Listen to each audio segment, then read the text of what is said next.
All right, today we're going to break down a really powerful framework. It's all built around one single, challenging idea that might just completely flip how you think about your own potential. And right out of the gate, it hits you with this. The whole idea kicks off here.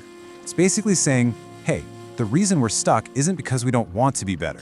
It's because we're not willing to look in the mirror. So, what exactly is the mirror problem? Well, you know that moment when you look at your life, your job, your health, whatever it is, and instead of looking at your own choices, you immediately start looking for someone else to point the finger at. And the list of who we blame can get pretty creative, right? It could be the government, the economy, all the way down to, yes, even your dog's emotional trauma. The point is, this whole excuse-making thing can become a spiral that keeps us from taking any real ownership of our lives. This brings us to the core argument of the whole framework. What your life looks like on the outside is just a reflection of the standards you set for yourself on the inside. The idea isn't that life is out to get you, but that maybe, just maybe, we haven't been demanding enough from ourselves. Okay, to really get this, let's talk about a character the source uses called Jake. And Jake, well, Jake is basically all of us on our worst days. He's anyone who feels totally stuck, living a life that's more about what he doesn't do than what he does. Jake's morning routine is just a perfect storm of self-sabotage. First thing, boom, he hits the snooze button, putting off the day before it even begins. Then he grabs his phone and starts scrolling, just soaking in images of everyone else winning. By the time he's even out of bed, his own dreams are already on the back burner. And what's going through his head the whole time? That one little phrase, must be nice. It's so telling, right? It frames other people's success as just luck, something that just happens to them, not something they actually built, day by painful day. And this mindset leads to what the source hilariously calls the weekly comeback tour. You know how it goes. Monday, you're all fired up. This is the week. But then Tuesday hits and it's, okay, let's not overdo it. And by Friday, it's just a complete write-off until the whole cycle starts over again. So the big question is, how does someone like Jake, or how do we break this cycle? Well, it's not some big flashy lightning bolt of motivation. The real change starts with a much quieter feeling, just being completely and utterly exhausted. And that's the key. The turning point isn't getting tired of the hard work, it's getting tired of your own excuses. It's that moment you finally get so sick of hearing your own BS that doing the hard thing suddenly feels easier than coming up with another reason not to. And this becomes the new rule, the new mantra. It's simple. You stop searching for inspiration. You stop waiting to feel like it. There's no debate, no negotiation. You just do the thing you said you were going to do. Period. See, making that vow is the key that unlocks the whole secret to this thing. Understanding what discipline really is.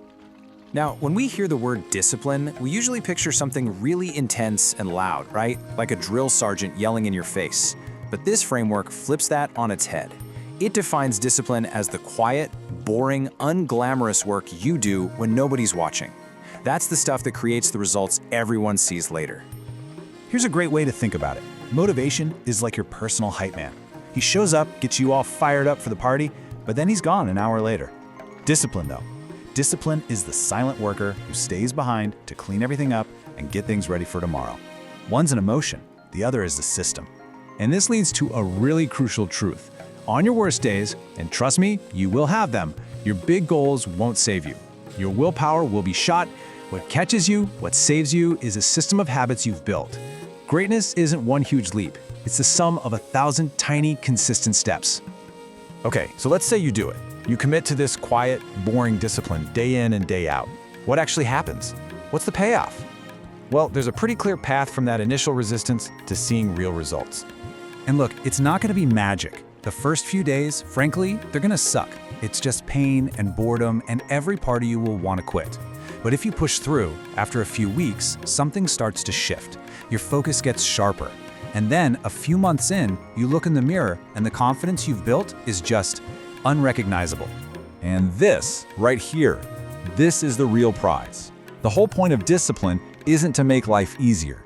Life is always going to throw punches. The point is to make you stronger so you can take them. You don't change the world around you. You change your ability to handle it. And what's wild is that once you get stronger, the world around you starts to respond differently. Suddenly, opportunities you never saw before start popping up. The respect you get from other people goes up. The results just naturally start to follow the work. This brings us to a really interesting, kind of paradoxical idea about freedom. Most of us think of discipline as a cage, something that restricts us, but this framework argues the complete opposite. It says that without discipline, you're not free. You're just a slave to every random impulse and mood you have. True freedom only exists inside that structure. So how do you actually start? Well, they lay out a super simple, actionable challenge. For the next 30 days, that's it. Rule 1, no excuses. Rule 2, no negotiating with yourself when the alarm goes off. 3, stop letting your feelings run the show. And 4, you just do the work every single day. And we're gonna leave you with a final question this whole philosophy poses. It stops being about some abstract idea and becomes a very personal choice. It's not asking if you have potential. The real question is, when are you finally going to show the proof? Starting with yourself. That's a powerful thought to sit with.